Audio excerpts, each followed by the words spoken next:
ये इंटरव्यू सिर्फ तालीमी और मालूमाती मकसद के लिए पेश किया गया है। मीडिया स्टार वर्ल्ड किसी भी हिंसा, नफरत या तासुब की हिमायत नहीं करता। यहाँ पेश किए गए ख्यालात मेहमान के अपने हैं। चैनल उनसे ज़रूरी नहीं कि इत्तेफाक रखे। हेलो, नमस्कार, आदाब, सत श्री अकाल और सलाम अलैकुम। मैं हूं मोहम्मद अहमद काज़मी, लेकर आया हूं आपका पसंदीदा कार्यक्रम आपके रूबरू। मीडिया स्टार वर्ल्ड लगातार आपको ऑथेंटिक रेफरेंसेस के साथ खबरें और कुछ जानकार लोगों से मुलाकातें करा रहा है।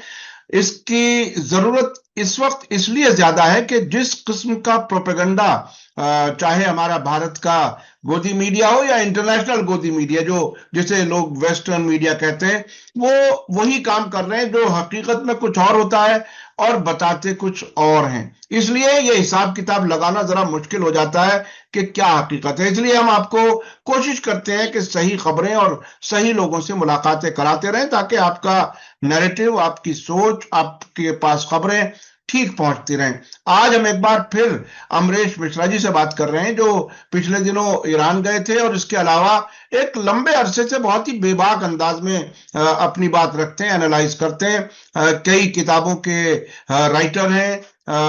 स्टूडेंट लाइफ में इलाहाबाद यूनिवर्सिटी में स्टूडेंट्स पॉलिटिक्स में बहुत एक्टिव थे, और आपने अब से पहले भी हमारे चैनल पर भी, दूसरे चैनलों पर भी और उनके अपने चैनल पर भी आपने बहुत सी वीडियो देखी होंगी।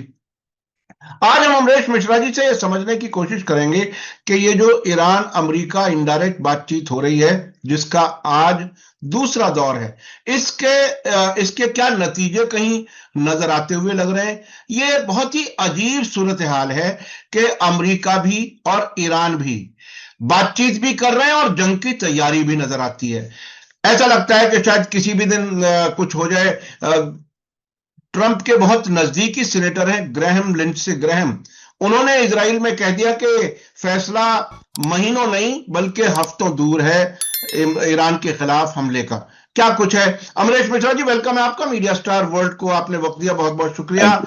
क्या क्या लगता है अमरीश जी, जिस तरह के हालात हैं, देखिए आपने भी बहुत सी जंगें भी देखी हैं, बहुत से हालात देखे, बहुत से लीडर्स को देखा है, और उसका एक अंदाजा लगाना निस्बतन शायद आसान था, अब बहुत कॉम्प्लेक्स लग रहा है। क्या कुछ सूरत हाल है, क्या होगा ट्रंप जैसे के दौर में, किस बात पर भरोसा किया जाए, कहां क्या समझें।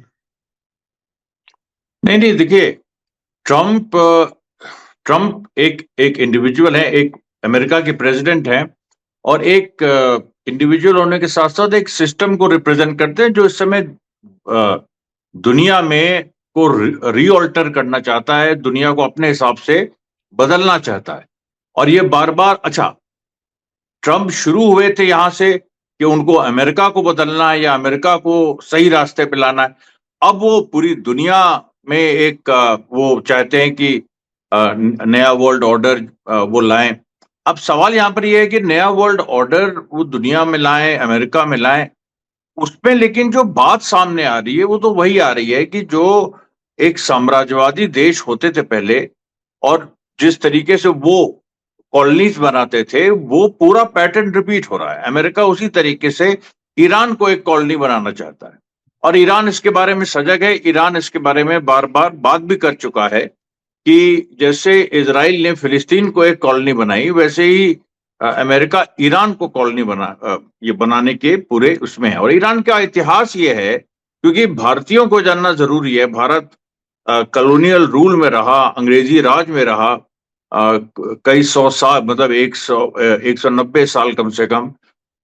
तो भारत के लोगों को ये जानना जरूरी है कि ईरान कभी भी कॉलोनी नहीं रहा। ईरान जो है वो कभी भी कॉलोनी नहीं रहा, और इसलिए उसके अंदर का एक अपना एक स्वाभिमान कह लीजिए, राष्ट्रीय स्वाभिमान कह लीजिए, या एक एक डिटर्मिनेशन और एक will to resist any sort of colonial intrusion, ये है। तो इसलिए देखिए, ये एक ऐसी चीज है अमेरिका और ईरान की जंग, जो बहुत दिखती है आसान कि भाई एक दो दो देश लड़ रहे हैं, लेकिन इसके पीछे के कारण बहुत कॉम्प्लेक्स हैं। और ये क्योंकि ईरान ने अगर अमेरिका को, चलिए मान लीजिए हराया नहीं भी, रोक भी दिया या बराबर की टक्कर दे दी, तो उससे क्या होगा कि पूरा जो वेस्टर्न प्रोजेक्ट है ये भरभरा के गिर पड़ेगा। और यही चिंता यहाँ पर वेस्ट को और ट्रंप को और इजराइल को है कि इजराइल का वजूद मान लीजिए संकट में आएगा, वो सब बातें तो हैं। लेकिन जो लार्जर वेस्ट, जो जिस तरीके से पूरा पिछले 500 साल से वेस्ट सारी चीजें सेट कर रहा है, उसी के यहाँ इंडस्ट्रियल रेवोल्यूशन हुआ, उसी ने हमारा डिस्कोर्स ये मतलब सेट किया, कई जुल्म किए, लेकिन फिर भी सब कुछ देने का भी दावा वेस्ट ही करता है कि हम ही ने आधुनिकता दी, हमने ये दी। उसका ये सारी चीजें जो हैं इस पे प्रश्न लग जाएगा अगर ईरान ने एक कायदे से वो अमेरिका के सामने खड़ा रहा। और जून में ईरान खड़ा हुआ था, बल्कि ईरान ने एज ले ली थी, उससे घबरा के वहां पर वॉर बंद की। अब ये दोबारा चाहते हैं कि जून 2025 रिपीट ना हो, लेकिन और कोई ऑप्शन नहीं है कि 2025 ही रिपीट होगा, और हो सकता है कि ज्यादा भयावह तरह से हो अमेरिका इजराइल के लिए। ये देखिए स्थिति, ये उससे ज्यादा खतरनाक जंग हो सकती है जून 2025 के मुकाबले में। अच्छा, अब देखिए, एक जो नया सिनेरियो है वो बहुत ही इंटरेस्टिंग है, समझने वाला भी है, और ऐसा लग रहा है कि पूरी जो नैरेटिव जो था, जो पूरा ताकत का बैलेंस था, वो काफी बदल रहा है। उसको बदलने के जो इशारे हैं, देखिए, एक तो खुद अरब मुल्कों ने कहा ट्रंप से कि ईरान के खिलाफ हमला ना करो, जो अब से पहले बाकायदा हमला कराना चाहते थे। एक स्टेज वो भी आई कि इजराइल ने भी कहा कि हमला ना करो। एक अंदाजे के मुताबिक अभी जो ट्रंप से मिले हैं पिछले दरवाजे से जाकर के व्हाइट हाउस में ये नेतन्याहू, एक अंदाजा ये भी है कि शायद यही कहने गए थे कि हमला मत करो।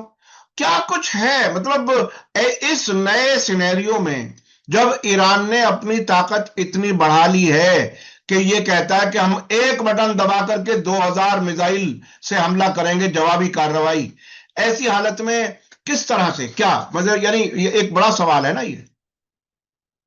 नहीं, इस सवाल तो है, लेकिन इसमें देखिए एक दूसरा पहलू भी है कि इजराइल 12 दिन की जंग करके देख चुका है, और उसी ने पहल की थी, और उसमें उसको मुंह की खानी पड़ी। अब दोबारा एक ऐसी स्थिति बनी थी, इन लोगों ने सोचा था कि प्रोटेस्ट हो रहे हैं, और प्रोटेस्ट रिजीम चेंज के लिए हो रहे थे, और इन्होंने ही कराए थे एक्चुअली, क्योंकि वो शुरू तो किसी और चीज पे हुए थे, फिर एक डायरेक्शन, एक जो वायलेंस का उन्होंने ले लिया, और ईरान के सिटीजन्स को ही मारने लगे। मतलब ऐसा प्रोटेस्ट किसी ने दुनिया में नहीं देखा कि जो अपने ही मस्जिदों को जलाए और उसके बाद अपने ही लोगों को गोली से मारे, ताकि और अनरेस्ट फैले। ये अजीब सा एक मॉडल दुनिया के सामने आ रहा था, लेकिन उसको ईरान ने जैसे टैकल किया, उन्होंने जो जेन्युइन प्रोटेस्टर्स थे उनको अलग किया, जो इस तरह के आतंकवादी गतिविधियां कर रहे थे उन पे क्रैकडाउन किया। और जिस क्रैकडाउन को लेके ईरान और अमेरिका में बहुत हाय तौबा है कि इतने हजार मार दिए, उतने मार दिए। हालांकि ईरान की ऑफिशियल फिगर है कि केवल 690 जो आतंकवादी हैं उनको ईरान ने, मतलब वो एग्जीक्यूट हुए या वो गोलाबारी में मारे गए। और उसके अलावा जो लोग मारे गए हैं, जो 3117 की जो टैली है, उसमें 2400 से ऊपर तो आम नागरिक हैं, निर्दोष नागरिक, जिनको प्रोटेस्टर्स, जो सो कॉल्ड ये जो प्रोटेस्टर्स बन के जो आतंकवादी आए थे, उन्होंने मारा। तो ऐसी स्थिति में देखिए, ऐसी स्थिति में ये लोग दे वर वेरी कॉन्फिडेंट कि उस समय हमला करके 14-15 जनवरी के आसपास हमला करके ये हावी हो जाएंगे। लेकिन वो प्रोटेस्ट दब गए। तो जब प्रोटेस्ट दब गए तो इनको एक प्रीटेक्स्ट इनका चला गया, नंबर 1। नंबर 2, जो बात आ रही है कि जहाज चल दिए थे फिर वापस आए, मतलब ऑलमोस्ट अटैक ट्रंप ने अप्रूव कर दिया था, उसके पीछे पहली बात जो मिडिल ईस्टर्न कंट्रीज हैं, जो सऊदी अरेबिया है, कतर है, इवन टर्की तक ने, और लेकिन इसमें मेन रोल सऊदी अरेबिया का था। उस सऊदी अरेबिया ने कह दिया कि भाई हमारी एयर स्पेस का या हमारे ग्राउंड का, क्योंकि अमेरिकन बेसिस सऊदी अरेबिया में हैं, बड़े बेसिस हैं, कतर में भी हैं, तो सऊदी अरेबिया ने ये कह दिया कि हमारे ग्राउंड को आप इस्तेमाल नहीं कर सकते ईरान पे हमले के लिए, जो अमेरिका ने कभी एक्सपेक्ट नहीं किया था। क्योंकि अमेरिका का सऊदी अरेबिया का देखिए रिश्ता क्या है कि सऊदी अरेबिया जिस दिन अगर मना कर दे कि हम डॉलर में तेल का व्यापार नहीं करेंगे, उस दिन डॉलर गिर जाए, उस दिन अमेरिकन इकोनॉमी बैठ जाएगी। तो ये जो कैलकुलेशन है, ट्रंप को ये लगा सऊदी अरेबिया साथ नहीं है, और हमारे पास अभी जो तैयारी है वो अपने मिडिल ईस्ट बेसिस के थ्रू है, तो उसने रुकवा दिया। फिर उसने क्या किया, घेरेबंदी शुरू कर दी, 2 एयरक्राफ्ट कैरियर्स भेज दिए। जर्मनी में भी जो उसके यूरोप में बेसिस हैं, वहां वो अपना जमावड़ा करने लगा कि अब हम यहां से करेंगे अगर हमको कोई मिडिल ईस्टर्न कंट्री अलाउ नहीं करता है तो। लेकिन सवाल यहां पर यह है कि मिडिल ईस्टर्न कंट्रीज जो हैं वो इस समय देखिए जिस मूड में हैं, वहां की जनता क्योंकि ईरान के साथ है, फिलिस्तीन का सवाल लटका हुआ है, वहां भी लोग ईरान के साथ हैं, और गाजा में लगातार रोज सीज फायर वायलेशन हो रहे हैं, और उसमें भी पूरी तरीके से जो पैलेस्टीनियन रेजिस्टेंस है वो जवाब भी दे रहा है। और उसने ये भी कहा है, हमास का स्टेटमेंट है कि, और हमास सुन्नी ऑर्गेनाइजेशन है, उसका स्टेटमेंट है कि ईरान पे हमला पूरे मुस्लिम उम्मा पे हमला माना जाएगा। तो ये जो देखिए सारी चीजें हैं, ये एक सिचुएशन को कॉम्प्लिकेट बना देती हैं, और मतलब कॉम्प्लिकेटेड बना देती हैं, और अमेरिका को हमला करने की जो उसका एक प्लानिंग है, नर्व है, वो फेल हो गई। और इसीलिए देखिए कि आप दूसरा जेरल्ड फोर्ड कैरियर वहां पर भेजा जा रहा है। ऑलरेडी वहां इब्राहिम लिंकन है जो सक्षम है, जो न्यूक्लियर पावर्ड है, वो भी यूनिक है, पर जेरल्ड फोर्ड इनका मतलब सबसे एडवांस्ड जो इनका बेड़ा है, जहाजी बेड़ा, ये अब ईरान की तरफ चलने की बात है। तो मतलब अमेरिका के ऊपर ऐसा लग रहा है कि जूइश लॉबी का बड़ा जबरदस्त प्रेशर है कि कुछ ना कुछ तो करो। लेकिन ट्रंप ये भी देख रहा है कि साउथ मतलब मिडिल ईस्ट में कोई तो साथ दे उसका। अभी आप देखिए यूएई जैसा, मैं उसी पर आने वाला था। मैं ये देखिए, 2 चीजें हैं। एक तो एक्सिस ऑफ रेजिस्टेंस, जिसमें इराक, लेबनान, ये यमन, ये तो बिल्कुल खुल करके एक्सिस ऑफ रेजिस्टेंस ईरान के साथ नजरियाती तौर पर है। उन्होंने बाकायदा ऐलान किया है कि अगर ईरान पर हमला होगा, अब तो तालिबान तक ने भी ऐलान कर दिया, कि अगर ईरान पर अमेरिका ने हमला किया तो हम ईरान का साथ देंगे। दूसरी तरफ वो हुकूमतें जो अब तक अमेरिका और इजराइल की एलाई, दोस्त, गुलाम, जो भी आप कहें, वो मानी जाती थी, वो भी कह रहे हैं कि आप हमला ना करें। तो इसका मतलब ये हुआ कि ये पूरा इलाका जंग के लिए तैयार नहीं है, और ईरान की ताकत को रियलाइज कर रहे हैं कि वो बहुत भरपूर जवाब देगा। अब एक चीज जो सवाल आता है, आप चूंकि अभी पिछले दिनों ईरान गए थे, ईरान के इस्लामिक रेवोल्यूशन के कुछ बुनियादी उसूलों में से, बुनियादी थिंग टू डू वाली लिस्ट में अमेरिका इस इलाके से जाए, इसका यहां कोई काम नहीं है। इजराइल एक नासूर है, कैंसरस नासूर है, इसका खत्म होना जरूरी है। क्या इस वक्त के जो हालात हैं, इस पूरे इलाके में ईरान के खिलाफ कोई जंग के लिए तैयार नहीं है? क्या ईरान के इस्लामिक रिवॉल्यूशन के वो जो मकासद थे, क्या उसको पूरा होने की तरफ ये इलाका बढ़ रहा है क्या? देखिए ईरान के पास ईरान दो चीजों पे, ईरान के अपने नेशनल इंटरेस्ट भी हैं, 2 पहलुओं पे। एक तो ये है कि उसको मिडिल ईस्ट से इजराइल अमेरिका को हटाना है, और इजराइल अमेरिका को हटाना कोई सोच नहीं सकता था, लेकिन ईरान ने 1979 की क्रांति के बाद एक लंबे दौर में अभियान चलाया, रेजिस्टेंस ऑपरेशंस, रेजिस्टेंस मूवमेंट्स को मजबूत किया, और ये स्थिति ईरान ले आया कि आज की तारीख में 7 अक्टूबर 2023 हो गया, जिससे इजराइल का पूरा सिक्योरिटी स्ट्रक्चर भरभरा के गिर गया। तो ऐसी स्थिति में अब ईरान ये समझता है कि अमेरिका को अगर एक चोट दे दी जाए केवल, या यूएस बेसिस पे हमला कर दिया जाए, तो जो अमेरिकन इनविंसिबिलिटी का जो पूरा एक हवा है वो टूट जाए। क्योंकि अमेरिका को देखिए, वियतनाम वॉर में उसकी हार हुई, लेकिन जिस लेवल पे ईरान में होगी या ईरान से जो नुकसान होगा, वो वियतनाम वॉर को भी पीछे छोड़ देगा। इस तरह, तो इसलिए ईरान एक एम्फेटिक एक स्टेटमेंट देना चाहता है कि दुनिया अमेरिका और इजराइल जैसे लोगों की नहीं है, दुनिया में इंसाफ है, और जो इंसाफ के लिए लड़ रहा है उसके साथ लोग खड़े हो। एक पूरा राष्ट्र, ईरान नाम का राष्ट्र खड़ा है, और देखो वो मजबूती से उसने दुश्मनों को चोट भी पहुंचे। तो ये जो देखिए पूरा एक आइडियोलॉजिकल पोजिशनिंग ईरान की है, ये मैं जब वहां था उस समय भी मुझे दिखी। उन लोगों ने बहुत स्टडी की है, इजराइल की भी स्टडी की है, उसके बाद ईरान ने अपनी कैपेबिलिटीज की भी स्टडी की है। तो जिस चीज में वो स्ट्रांग है, जैसे स्पेस में, तो स्पेस पे उसने जो जो जोर दिया है वो बड़ा अद्भुत है, और वो उसको एक एज दे देता है। कोई भी ऐसी फाइट होती है, अगर उस पर किसी ने हमला किया तो उसमें उसको एज दे देता है ये ईरान, डिफेंसिव लड़ाई में एज देता है। तो ये एक ऐसी चीज है जो अमेरिका ने एक्सपेक्ट नहीं की थी, ईरान ने एक्सपेक्ट ही नहीं की थी, और जो आज पूरी दुनिया के सामने है कि एक डिफेंसिव फाइट लड़ते हुए कैसे ऑफेंस पे जाया जा सकता है और बड़ी बड़ी सुपर पावर्स को ह्यूमिलेट किया जा सकता है, ये है। अब जेनेवा में बातचीत हो रही है, जिस वक्त ये वीडियो लोगों तक पहुंचेगा तब तक वो राउंड किसी हद तक कुछ हो चुकेगा, क्योंकि टाइम का फर्क है 3-4 घंटे का हमारे और उस जोन में। तो ऐसे वक्त में दो बड़ी अहम खबरें आ रही हैं ईरान से। एक तो स्ट्रेट ऑफ हॉर्मुज में एक्सरसाइज चल रही है IRGC की, और एक और खबर ये आई है कि सर्वेलेंस बहुत ही शार्प की हुई है इस पूरे इलाके में ईरान ने। तो ये जो बातचीत और एक साथ ये और उधर से अमेरिका की तरफ से भी नए नए बेड़े भेजने की बात, ये ट्रंप रोजाना कुछ भी बोल रहे हैं। ये भी कहते हैं कि ईरान डील चाहता है, फिर ये भी कहते हैं अगर डील नहीं हुई तो हम बहुत मारेंगे। तो क्या कुछ है, इसको किस तरह से समझा जाए? दोनों तरफ जंग भी है, दोनों तरफ बात भी है।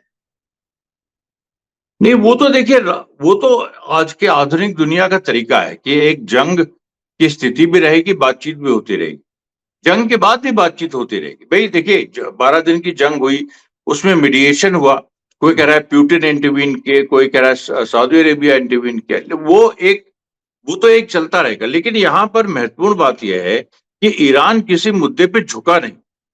ईरान ने यूरेनियम एनरिचमेंट के भी सवाल पे कह दिया कि हम यूरेनियम एनरिच करेंगे। एक ही बात है, न्यूक्लियर बॉम्ब तो हम खुद ही नहीं बनाना चाहते थे, उसके खिलाफ हमारे सुप्रीम लीडर का फतवा है।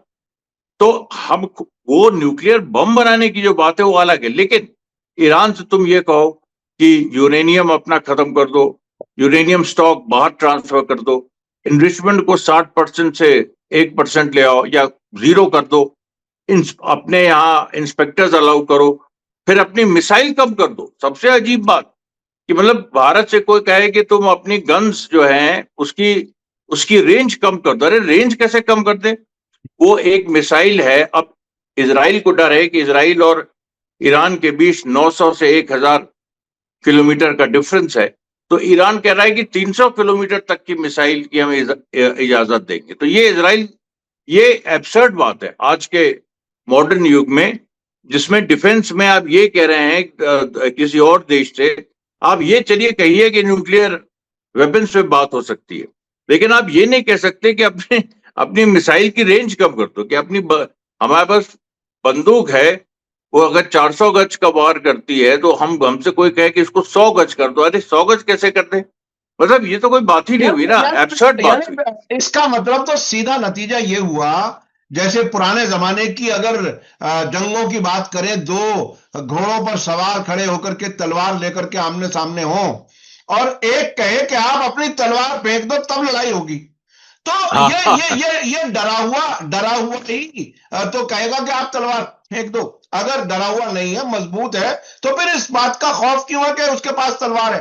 तो ये एक असल में वो जो इनविंसिबिलिटी जिसे कहा जाता है कि कभी ना हारने वाला इजराइल जो समझा जाता था, उसकी हवा पूरी तरह से निकल चुकी है। अच्छा, मैं अब थोड़ा सा समझना चाह रहा हूं, ऐसे वक्त में जब इंटरनेशनल सियासत में इजराइल के सबसे ज्यादा नफरत अगर दुनिया में है किसी एक मुल्क से, तो वो इजराइल से है। चाहे वो यूरोप में हो, अमेरिका में हो, मिडिल ईस्ट में हो, कहीं भी जहां इंसानियत है वहां कत्लेआम के खिलाफ इजराइल से नफरत है।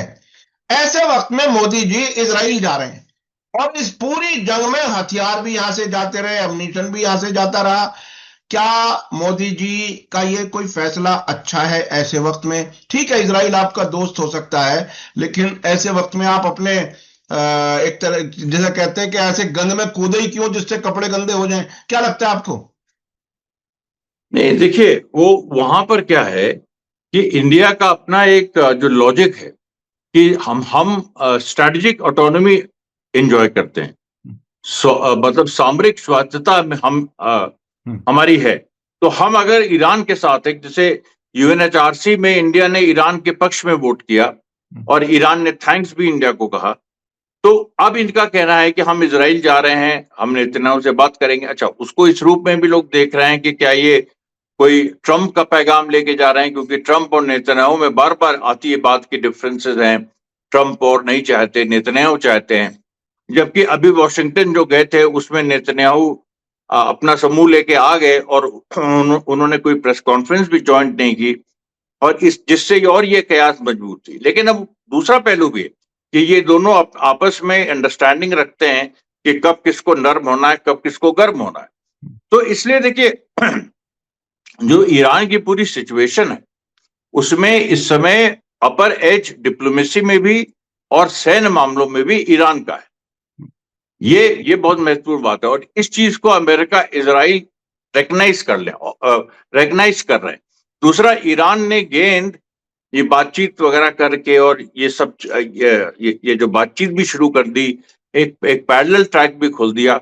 ये सब करके ईरान ने एक मैसेज दिया है कि भाई हम जो है, देखिए हर तरीके के हथकंडे हम भी अपना सकते हैं, और हम पहले हमला भले ही ना करें, लेकिन अगर तुमने किया तो हम फिर उसका जो जवाब देंगे उससे दुनिया दहल जाएगी। ये मैसेज चला गया है।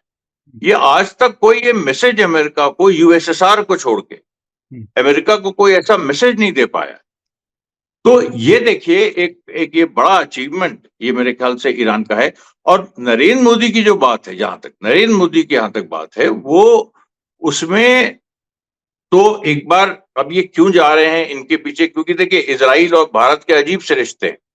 यहां तक कि कहा जाता है कि नरेंद्र मोदी को सत्ता में बैठाने के लिए इजरायली मशीनरी ने भी काम किया था। तो ऐसी स्थिति में अब मुझे जो लगता है कि नेतन्याहू आइसोलेटेड है, और वो उस आइसोलेशन को तोड़ने के लिए वो नरेंद्र मोदी को बुला रहे हैं। कल उन्होंने जो स्पीच दी, मतलब जो एक जगह मेरे ख्याल से जूविश अमेरिकन आए हुए थे, उनके कुछ संगठनों के चीफ, उनके सामने जो नेतन्याहू ने कहा, वो यही कहा कि see India is coming, do you know India, Narendra Modi is coming, and India has a large population, 1.5 billion population, and Iran is very popular in India. तो इसका मतलब क्या हुआ? इसका मतलब तो यही हुआ कि वो ये कहने की कोशिश कर रहे हैं कि हम अकेले नहीं हैं, और हमारे साथ इतनी बड़ी पॉपुलेशन भी हमारे साथ खड़ी है, जबकि उस बात की कोई मतलब नहीं था यहाँ। लेकिन वो मेरे ख्याल से मोदी को एक सांकेतिक उसमें बुला रहे हैं, ये दिखाने के लिए कि हमारे पास भी दुनिया में एलाइज हैं।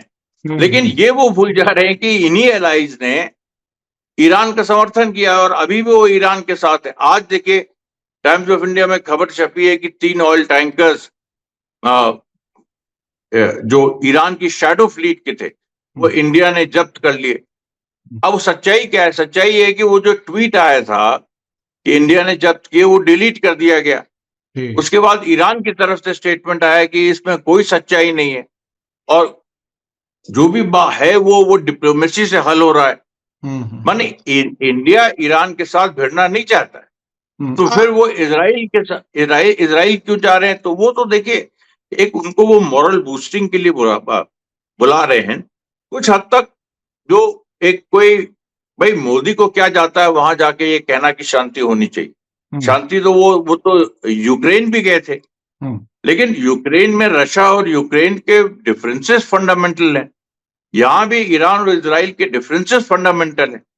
तो इसलिए यहां तो कोई ऐसा समझौता मोदी नहीं करा पाएंगे। उल्टे वो एक संभावना जो मिलेगी नेतन्याहू को, वो भी आधी अधूरी होगी, क्योंकि उससे कोई फायदा नहीं है। वर्ल्ड के परसेप्शन में इंडिया इजराइल को सपोर्ट कर रहा है, ये पुरानी कहानी हो गई।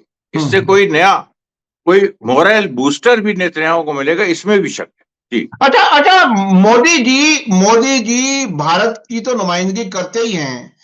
आरएसएस और जायनिज्म का जो रिश्ता है, मैं समझता हूं वो शायद लिंक ज्यादा मजबूत है, जिसकी वजह से मोदी जी इजराइल को कुछ ज्यादा अहमियत देते हैं। ओवरऑल जो इंडिया का नेचर रहा है वो फिलिस्तीन के हक में रहा है, लेकिन ये आरएसएस और बीजेपी का नजरिया चूंकि जायनिज्म के बहुत नजदीक है, मुझे ऐसा लगता है कि शायद वो ज्यादा फोर्स कर रहा है उनको वहां जाने के लिए। अच्छा, अब थोड़ा सा और मैं समझना चाहता हूं, बल्कि एक चीज और मैं, जब आपने उसका जिक्र किया कि 3 शिप्स सीज कर लिए भारत ने, इस खबर की तय में अगर जाकर के देखें तो रॉयटर्स ने कोई सोर्स नहीं बताई है।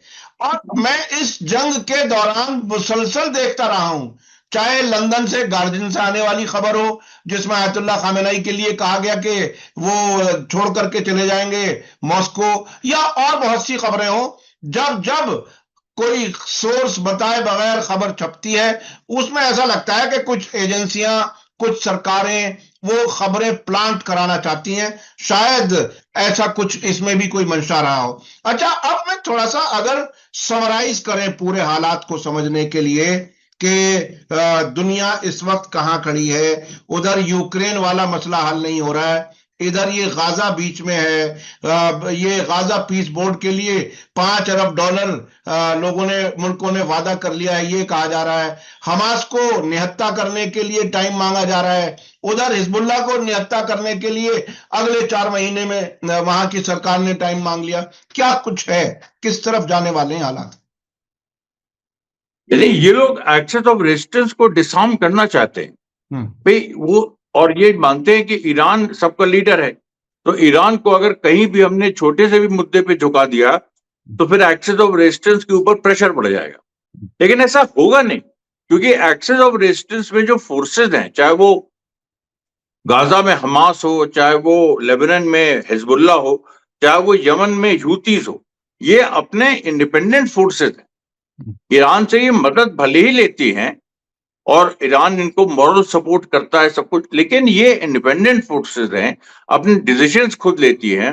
इनके पास वो कैपेसिटी है कि हथियार वगैरह भी ये अपने हिसाब से दुनिया भर से हथियार लेके और उसको अपने हिसाब से अडेप्ट करते हैं। तो ये इन लोगों ने कैपेबिलिटी दिखाई है। इसलिए देखिए, ईरान को प्रेशराइज करके रेजिस्टेंस खत्म हो जाएगा, ये हो जाएगा, ये तो बिल्कुल गलत बात है। ईरान अगर कोई समझौता ईरान अमेरिका में हो भी जाता है, तब भी ये चीज तो खत्म नहीं होगी, क्योंकि ईरान इस चीज को कभी मानेगा नहीं कि मिसाइल की टेस्टिंग वो रोक दे या एक्सेस ऑफ रेजिस्टेंस को सपोर्ट करना वो छोड़ दे। ये तो कभी ये ईरान मानेगा नहीं। तो इसलिए देखिए, यहाँ पर जो पूरी एक सिचुएशन है वो वही वैसी ही बनी हुई है, मतलब उसमें कोई ऐसा कोई रेडिकल चेंज नहीं आया है जिसमें हम ये कहें कि अमेरिका इजराइल को एक एज मिल गया है। ऐसा कुछ नहीं हुआ। अच्छा, एक रेडिकल चेंज आ सकता है। वो जो कल कुछ इशारा आप मुझे बता रहे थे कि शायद ऐसी कोई डील होने वाली है अमेरिका और ईरान के बीच कि ईरान में कुछ इजराइल अमेरिकी कंपनियां कुछ कारोबार करेंगी, कुछ एक बड़े से अमाउंट की। क्या अगर ईरान ने ये वाला जिसे कहते हैं ना पत्ता चल दिया, कि ट्रंप को ये समझा दिया कि हमसे अगर ताल्लुकात तुम ठीक करोगे, यानी इक्वल फूटिंग पर, तो हम आपको कारोबार भी देंगे, जाहिर है बोइंग जहाज खरीदेंगे, और हमसे पैसा आप कमा सकते हो, वहां इजराइल को आपको पैसा खर्च करना पड़ता है। अगर ट्रंप जैसे बिजनेसमैन को यह समझाने में कामयाब हो गया ईरान, तो क्या लगता है कि बिल्कुल रंग बदल जाएगा ट्रंप का? क्या लगता है? नहीं, देखिए, वो एक अलग मुद्दा है वो, क्योंकि ट्रंप इस बात पे उनको भी अपने इजराइल के साथ, एक तो जूविश लॉबी का पैसा बहुत महत्वपूर्ण है अमेरिका में, सबसे महत्वपूर्ण है। वहां पर उसके बिना अमेरिका चलता नहीं है। अमेरिका की जो राजनीति है वो नहीं चलती, सारे पॉलिटिशियंस उससे पैसा लेते हैं, एपेक से। अब वहां पर अगर ट्रंप को लगता है कि इकोनॉमिक हमें फायदा है, तो ये तो पहले भी बात थी कि भाई ईरान के साथ अगर दोस्ती होती या ईरान के साथ कोई बिजनेस टाइज होते तो अमेरिका को उसमें फायदा होता, ये बात तो सच है। लेकिन अभी तक क्यों नहीं हुआ? अभी तक आपने सैंक्शंस लगा दिए, आपने, वो सब इजराइल के कहने पे। तो ट्रंप अगर डील चाहे भी तो ट्रंप अपने बल पे भी एक्ट नहीं कर सकते हैं इस समय। तो और इस चीज पे मुझे नहीं लगता है कि अगर ईरान कुछ ऑफर भी करे कि तुम हमारे ऑयल सेक्टर में, माइनिंग सेक्टर में तुम कुछ आ जाओ, तो तुम्हारी कंपनीज आ जाएं, इससे अमेरिका का वो मसला हल नहीं होता है कि इजराइल को अमेरिका एक मिडिल ईस्ट में डोमिनेंट पावर बनाना चाहता है। डोमिनेंट पावर तो ईरान है और उसका रिकग्निशन बस अभी इसी जंग में तय हो जाएगा। तो इसलिए देखिए, ट्रम्प की जो बिजनेस इंटरेस्ट है, यहां पर आइडियोलॉजिकल पॉलिटिकल इंटरेस्ट डोमिनेट कर रहा है, बिजनेस इंटरेस्ट गौण हो गया है। तो इसलिए मुझे नहीं लगता कि इस पे कोई समझौता होगा। जी, इस पे समझौता होगा ऐसा नहीं लगता। ईरान अपनी ताकत बाकायदा बढ़ा रहा है, मुसलसल एक्सरसाइज कर रहा है। अमेरिका भी वहां पर फौजी तैयारी पूरी कर रहा है, बातचीत हो रही है। नतीजा क्या होगा, कहां बात टिकेगी, ये कहना बहुत ही मुश्किल है। बहुत बहुत शुक्रिया अमरीश मिश्रा जी, आपने हमें वक्त दिया। कोई खास बात अगर आप कुछ कहना चाहें आखिर में, कुछ और पहलू रह गया हो जो आप समझाना चाहें हमारे दर्शकों को, तो एक 2-3 मिनट में आप और कुछ बता दीजिए। नहीं, और पहलू देखिए यही है कि लोग नजर रखें इस चीज पे। एकदम से ईरान पे हमला हो सकता है और एक बड़ा हमला हो सकता है, ऐसा हमला जो दुनिया ने कभी देखा नहीं। लेकिन उससे हतोत्साहित होने की जरूरत नहीं, क्योंकि ईरान जो है वो डेप्थ की लड़ाई लड़ रहा है, वो लंबी लड़ाई तक खींचेगा चीजों को। तो पहले कुछ दिन अगर उस पर हमले होते भी हैं तो फिर देखना ये होगा कि रिटेलिएशन क्या होगा, और रिटेलिएशन जब शुरू होगा तो वो भी एक अपने साथ जो ईरान की तबाही करने की कोशिश अमेरिका इजराइल कर रहे हैं, उससे बड़ी तबाही अमेरिकन बेसिस और इजराइल की मिडिल ईस्ट में होगी। तो इसलिए इस लड़ाई में हमेशा ध्यान रखिए कि ईरान के पास एक एज है कि उस पर हमला हो रहा है, उसका डिफेंस तैयार है। ईरान वेनेजुला नहीं है। और इसलिए देखिए, इस पे बहुत जरूरी है कि तो अगर जंग शुरू होती है तो पहले 2 दिन में कोई कुछ निर्णय पे ना पहुंचे, कोई हतोत्साहित या उत्साहित ना हो। उसके कम से कम इस जंग के 4-5 दिन, 1 हफ्ते बाद पूरी पिक्चर क्लियर होगी। तो यहां पर मैं ये कहना चाहता हूँ। जी जी जी जी, बहुत बहुत शुक्रिया। बहुत अहम बात आपने की, चूंकि हालांकि ईरान के कमांडर्स ने तो इस हद तक बयान दिया है कि अगर कहीं पूरे मुल्क में कहीं भी खरोच भी आई, कोई छोटा सा भी हमला किया, तो हम एक बटन से एक साथ इमीडिएट 2000 मिसाइल दागेंगे, जिसमें अमरीकी में बेसिस भी शामिल होंगे और इजराइल भी शामिल होगा। अब से पहले जो तबाही देखी है, कुछ मिसाइलें पहुंची थी, क्या हाल हुआ था अगर 2000 मिसाइल एक साथ चली, और जो मिसाइलें उसने टेस्ट की हैं, जो दिखाई हैं, तो उससे बहुत बड़ी तबाही हो सकती है। आने वाला वक्त कैसा होगा, हम कोशिश करते रहेंगे आप तक खबरें पहुंचाने की। और बहुत बहुत शुक्रिया अमरीश मिश्रा जी, आपने हमें वक्त दिया। मैं अपने दर्शकों से कहूंगा कि आज का वीडियो आपको कैसा लगा कमेंट्स में जरूर लिखें और ज्यादा से ज्यादा लोगों तक शेयर करें। इसी के साथ मुझे दीजिए इजाजत। धन्यवाद, शुक्रिया। जय भारत, जय हिंद। हमारे चैनल मीडिया स्टार वर्ल्ड को सब्सक्राइब कीजिए और बेल आइकॉन दबाइए ताकि हमारी हर नई वीडियो का नोटिफिकेशन आपको सीधे मिलता रहे। अगर आपको हमारी खबरें पसंद आती हैं तो उन्हें अपने व्हाट्सएप, इंस्टाग्राम, फेसबुक और ट्विटर अकाउंट्स पर शेयर करना ना भूलिए ताकि और लोग भी हकीकत से वाकिफ हो सकें।